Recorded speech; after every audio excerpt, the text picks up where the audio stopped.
Welcome students. In this video on MCQs on Silicon Controlled Rectifier SCR part 2. Students, in this video we are going to discuss some basic MCQs related to SCR ratings, specifications and mounting. Before I start discussing MCQs, I want to tell you one thing about MCQ type examination. Students, MCQ type examinations not only check your subject knowledge, but it also check your presence of mind. Means the options given for a question are very much similar.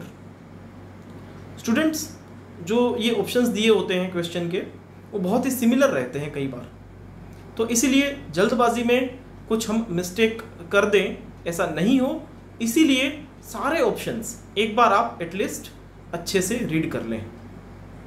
So let's start discussing MCQs. So on the screen you can see MCQs in their option. So first question is the voltage safety factor VSF for an SCR is the ratio of. Student, first question है voltage safety factor जिसको हम VSF से लिखते हैं SCR के लिए, वो किस चीज़ का रेशियो है. तो यहाँ पे बहुत सारे ऑप्शंस हैं, बट अगर आपको डेफिनेशंस अच्छे से याद है तो आप यहाँ पे सिलेक्ट कर पाएंगे. It is the ratio of peak reverse voltage and maximum value of input voltage, that is option C. So correct answer is option C. Next second question is the forward DV by D T rating of an SCR. यहाँ पे forward DV by D T rating जो होता है SCR, उसके लिए 4 sentence दिए हैं in terms of increase और डिक्रीज ऑफ टेम्परेचर और voltage. But we know that कि जैसे ही forward DV by D T rating SCR का इंक्रीज होगा, आपके जंक्शन का टेम्परेचर भी इंक्रीज होता है. So the correct option is A, increases with increase in junction temperature. Next third question है which among the following anode current waveforms will have the minimum junction temperature. यानी कि कौन से नीचे दिए गए कौन से एनोड करंट के वेवफॉर्म्स के लिए जंक्शन का टेम्परेचर मिनिमम रहेगा. So as we all know, as much as less current is there the temperature is less. So the correct option is 25% DC, option B. Next, the ampere square second rating of the SCR specifies is, यानी कि I square T rating SCR का जो है वो क्या specify करता है, वो हमें क्या इंफॉर्मेशन देता है. तो यहाँ पे 4 ऑप्शंस हैं. अगर आपको I square T rating SCR का मालूम है तो आप बता पाएंगे कि यहाँ पे करेक्ट आंसर है C, the energy that the device can absorb before the fault is cleared. यानी कि फॉल्ट क्लियर होने से पहले डिवाइस कितनी एनर्जी एब्जॉर्ब करता है वो हमें बताता है I square T rating of SCR. So correct option is option C. Next question is the dv by D t protection is provided in order to. यहाँ पे क्वेश्चन है dv by D t protection जो है वो हमें क्या provide करता है. तो ऑप्शंस कुछ limit the power loss, reduce the junction temperature, avoid accidental turn on off the device, avoid sudden large voltage across the load. So as we all know, dv by D t protection जो है वो हमें जो turn on करने के time जो accident होने के चांसेस है उससे हमें प्रोटेक्शन देता है. So the correct option is option C, avoid accidental turn on off the device. Next question is dV by dt protection is provided to the SCR by. यहाँ पे क्वेश्चन है कि dV by dt protection हम SCR के लिए कैसे लेते हैं. तो डिफरेंट हमें 4 ऑप्शंस दिए गए हैं जिसमें लोड, कुछ कैपेसिटर, इंडक्टर, सीरीज और पैरेलल के डिफरेंट कॉम्बिनेशंस हैं. But we know that for dV by dt protection we use snubber circuit in which a series capacitor and resistor combination is connected in parallel with the device. So correct option is option C, connecting a capacitor and resistor in parallel with the device. Next question is, overcurrent protection in SCRs is achieved through the use of, यानी कि SCR में overcurrent protection हम कैसे लेते हैं? तो options हैं varistors, snubber circuits, fast acting current limiting fuse and Zener diodes. So we know that it is achieved through fast acting current limiting fuse, जिसको FACLF fast acting current limiting fuse कहते हैं, जिससे हम over current protection SCR का achieve करते हैं.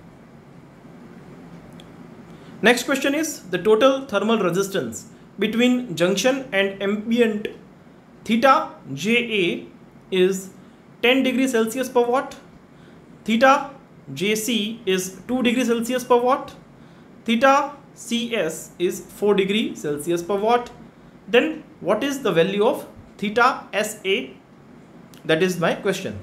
तो यहाँ पे अगर आपको टेम्परेचर्स की बात करें तो थीटा JA जो है वो जंक्शन और एम्बियंट टेम्परेचर, जंक्शन और एम्बियंट के बीच का जो टेम्परेचर डिफरेंस है वो बताता है, दैट इज़ 10 डिग्री सेल्सियस पर वाट. थीटा JC जो है वो जंक्शन और केस के बीच का टेम्परेचर हमें बताता है, जो है 2 डिग्री सेल्सियस पर वाट. और थीटा CS जो है यानी कि केस और सिंक के बीच का टेम्परेचर जो है वो है 4 डिग्री सेल्सियस पर वाट. तो the theta between sink and ambient, sink और एम्बियंट के बीच में कितना टेम्परेचर रहेगा वो हमें निकालना है, कितना टेम्परेचर पर वाट रहेगा वो हमें निकालना है. तो जैसे कि हम जानते हैं कि थीटा JA जो रहता है वो theta JC plus theta CS plus theta SA रहता है, यानी कि जंक्शन और केस के बीच का टेम्परेचर प्लस केस और सिंक के बीच का टेम्परेचर और सिंक और एम्बियंट के बीच का टेम्परेचर, तीनों को हम अगर ऐड करें तो हमें जंक्शन और एम्बियंट के बीच का टेम्परेचर मिलता है.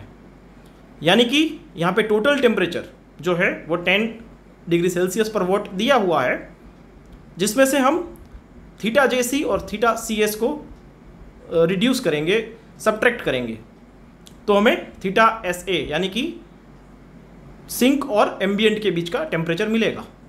So 10 minus 2 minus 4 is equal to 4 degree Celsius per watt. So correct answer is A.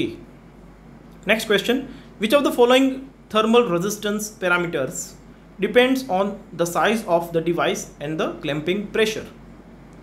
तो जो following thermal resistance parameters जो हमें दिए हुए हैं उसमें size of the device and clamping pressure पे कौन डिपेंड करेगा, कौन आधार रखता है?